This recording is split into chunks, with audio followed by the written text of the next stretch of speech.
दशकों से ज़्यादा बाजार का लंबा गहरा अनुभव रखने वाले मनीष सोनथालिया साहब हमारे साथ कार्यक्रम में शामिल हो रहे हैं। अभी वो एमके इन्वेस्टमेंट मैनेजर्स के चीफ इन्वेस्टमेंट ऑफिसर हैं। लंबा समय आप चीफ इन्वेस्टमेंट ऑफिसर के तौर पर मोतीलाल ओसवाल में बिता चुके हैं। एसकेपी के वाइस प्रेसिडेंट भी रहे हैं। सर ने एमबीए किया हुआ है और इसके अलावा आपने आईसीडब्ल्यूए और सीए की दोनों की और कंपनी सेक्रेटरी की डिग्री भी हासिल की है। मनीष जी, बहुत बहुत स्वागत है सर, धन्यवाद हमें समय देने के लिए। सबसे पहले तो आपको एमके की पूरी टीम और आपके सभी क्लाइंट्स को नए साल की बहुत बहुत शुभकामनाएं। आज से हम आपके आउटलुक 2024 की शुरुआत करें। पहले मेहमान के तौर पर हमने आपको निमंत्रित किया, आपने स्वीकार किया, धन्यवाद सर। बताएं, 2023 तो बहुत ही दमदार रहा, शायद हम सबकी उम्मीदों से बेहतर। 2024 उम्मीदों पर खरा उतरेगा सर? सबसे पहले तो धन्यवाद अनिल जी बुलाने के लिए एंड हार्टी कॉन्ग्रेचुलेशंस सब आपके दर्शकों को भी। 2023 तो काफी अच्छा गया है और ये मोमेंटम बेसिकली 2024 में भी कंटिन्यू रहेगा ऐसा मेरा अनुमान है, क्योंकि कोई भी मैक्रो फैक्टर्स नेगेटिव नहीं दिख रहे हैं एंड एट द मार्जिन ये भी लगता है कि रशिया यूक्रेन वॉर में जो भी हासिल करने का था रशिया को बेसिकली ने अचीव कर लिया है एंड जो फाइनेंशियल कॉस्ट ऑफ वॉर है वो अब एक तरह से लगता है कि इज नॉट एक्सेप्टेबल।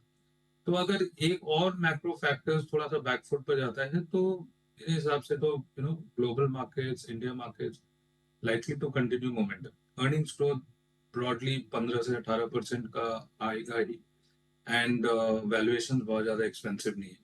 देखिए करेक्शंस आते रहेंगे बाजार में बट डायरेक्शन तो पॉजिटिव ही है सर। मोटे मोटे बन ही रहे। व्यू तेजी का है, कंपनी की कमाई मजबूत रहेगी। रिस्क क्या हो सकती है और कहाँ से हो सकती है, हमारी लोकल या ग्लोबल? देखिए लोकल रिस्क में तो कंटिन्यू जो प्रेजेंट गवर्नमेंट है ये अगर री इलेक्ट नहीं होती है, चांसेस जिसके काफी कम है, तो ये एक बहुत मेजर रिस्क रहेगा।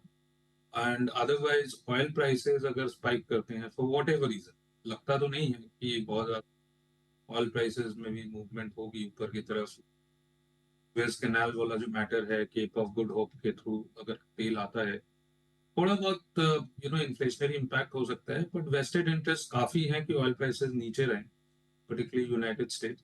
सो ऐसा लगता नहीं है कि ऑयल प्राइसेस भी बहुत ज्यादा कुछ फ्लेयर अप हो सके। अगर इन्फ्लेशन कंट्रोल पर है, फेड की रेट कट है और फेड की रेट कट होती है तो इंडिया में भी रेट कट शुरू हो जाएंगे।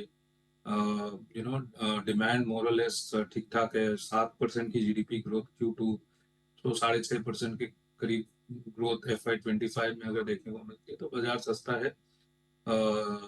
सब सेक्टर्स में ब्रॉडली मजबूती रहनी चाहिए, बट कुछ सेक्टर्स बेटर कर सकते हैं। ठीक बात है। तो ब्रॉडली ऐसे दिक्कत वाली बात नहीं है, खाली यही कि चुनाव सबसे बड़ी इवेंट है इस वक्त भारतीय बाजारों की 2024 में। उसके रिजल्ट फेवरेबल आए तो बाजार के लिए दिक्कत वाली बात नहीं। कच्चा तेल थोड़ा बहुत रिस्क दे सकता है। ऐसे में पोर्टफोलियो कैसे बनाएं, क्या कुछ खरीदना चाहिए अगले साल के लिए, ये बताएं सर। जी मुझे तो लगता है कि जो आने वाला साल है FY25 या calendar 24, basically IT will make a very strong comeback.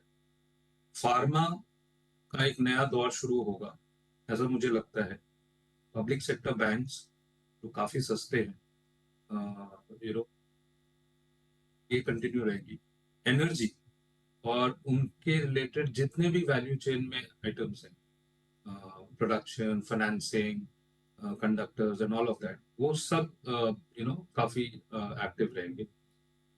सो ये सेक्टर मेरे हिसाब से काफी स्ट्रॉन्ग कमबैक करेगा, क्योंकि यहाँ वैल्यूएशंस बिल्कुल सही है और ग्रोथ काफी स्ट्रॉन्ग दिख रही है। आईटी, फार्मा, दो ये ऐसे सेक्टर हैं जो ज़्यादातर ग्लोबल मार्केट्स में अपना बिजनेस करती हैं। ये कंपनियां एक्सपोर्ट काफ़ी करती हैं, ये दोनों रहेंगी मजबूत। सरकारी बैंक पसंद है। एनर्जी यानी कि पावर से रिलेटेड स्टॉक्स, चाहे वो पावर जनरेशन वाले हों, डिस्ट्रीब्यूशन वाले हो, इक्विपमेंट बनाने वाले हो, इन सारी कंपनियों पर करिएगा फोकस। कोई ऐसी थीम्स, कोई ऐसे सेक्टर्स जो आपको लगता है कि दूर रहना है, सावधान रहना है, बहुत महंगे हो गए या जिनका आउटलुक थोड़ा कमज़ोर हो? अभी कैपिटल इक्विपमेंट जबकि मोमेंटम काफी स्ट्रांग रहेगा, पर वैल्यूएशंस कहीं भी मतलब near term point of view valuations time correction जाएगा। सो जितने ये रेलवे के स्टॉक्स हैं, यू नो इंस्टीट्यूशनल जो स्टॉक्स हैं रेलवेज के, वो ग्रोथ तो है, बट क्या है कि FY25 भी डिस्काउंट हो रहा है वैल्यूएशन, तो हो सकता है कुछ टाइम करेक्शन है। एंड ब्रॉडली जितने भी इंडस्ट्रियल्स है, वो थोड़े से महंगे के रेंज में है, आपके थर्मैक्स या Larsen and Toubro, ABB, Siemens है तो बहुत जेन्युइन, बहुत स्ट्रॉन्ग कंपनीज, बट वैल्यूएशंस बहुत कंफर्टेबल नहीं है, मतलब even on an FY25 basis and some even on an FY26 basis. So just because of valuation थोड़ा सा सावधान रहना चाहिए इन पर्टिकुलर सेक्टर में। ब्रॉडली सब कुछ थोड़ा से महंगे लग रहे हैं। बात है तो थोड़ा जहाँ वैल्यूशन महंगे वहाँ रखें सावधानी, बाकी ऐसी कोई खास चिंता की बात है नहीं। मनीष जी बहुत बहुत धन्यवाद आपका समय देने के लिए, विस्तार से बाजार पे अपना डायरेक्शन भी आपने दिया और साथ ही निवेश के मौके भी हमारे दर्शकों को बताएं। Thank you so much sir.